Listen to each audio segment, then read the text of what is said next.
When I was little, I discovered my first beauty hack. Forget Sephora, forget Chanel. I have the playground. So I found an orange brick somewhere, smashed it with another stone, and voila, my first D powder was born. I dusted, put it on my cheeks, showed to the other girls. They were astonished. And that moment, I felt as a supermodel. A supermodel covered with a cement dust, but still a supermodel.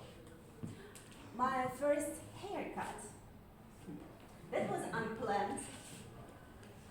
Actually, during quiet time, I forgot to take out a chewing gum out of my mouth. So half of my hair glued. First I was in despair, and then I thought, okay, a new haircut.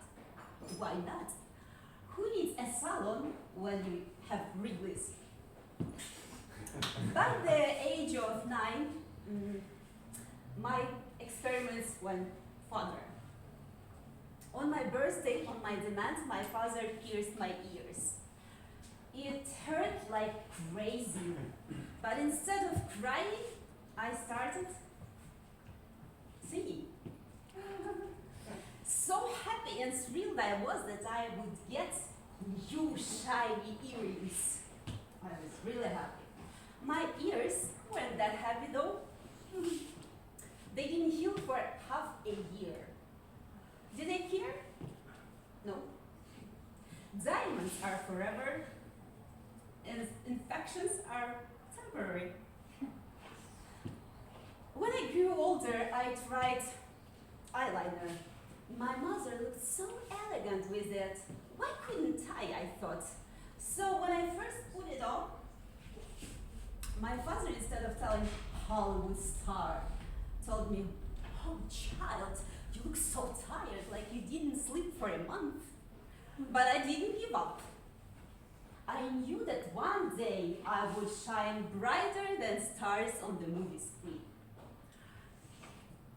Then came the high heels.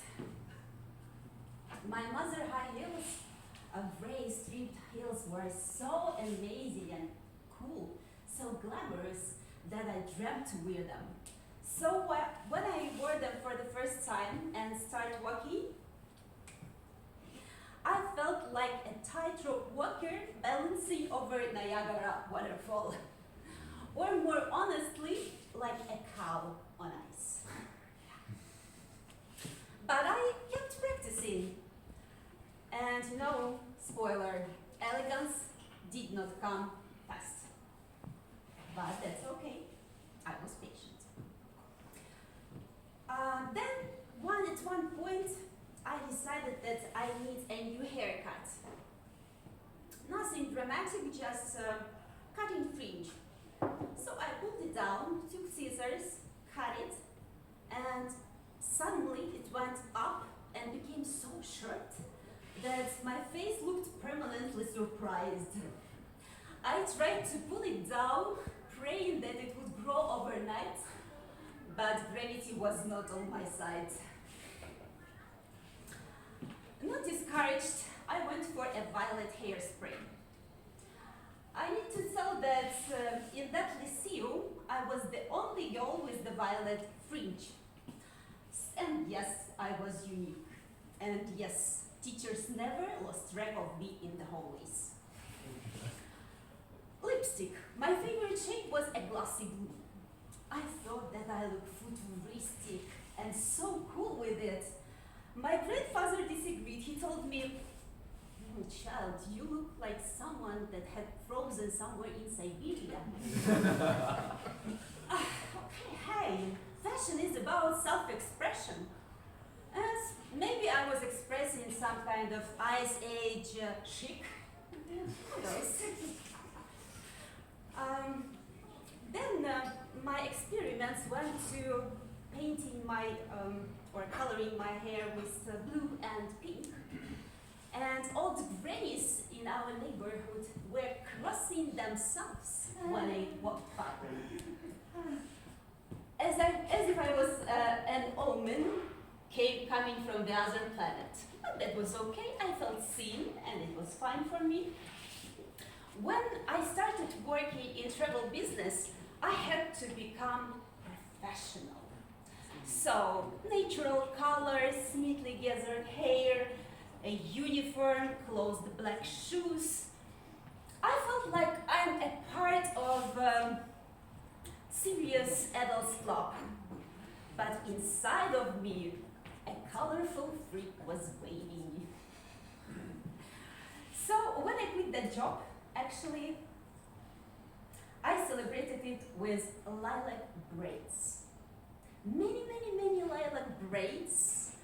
My head became huge, heavy, and square. I looked like Lego gone wrong. But yet, that winter, I met my boyfriend. He invited me on a date when it was -20 outside. And I told him, I look a bit weird now because my head is a bit square and it's physically impossible to wear a hat. And that was in winter. He told me, no problem, it's even more interesting, I want to see you instead of running away. And that moment I understood he's just the same kind of freak as I am, my kind of person. And even my cousin told me, you are both the same crazy, and maybe that's why it works. And you know what I want to say? Actually, beauty is not about blending into the crowd or being a copy-paste of someone else. It's finding your true yourself in all your colors, even if those colors make some rays cross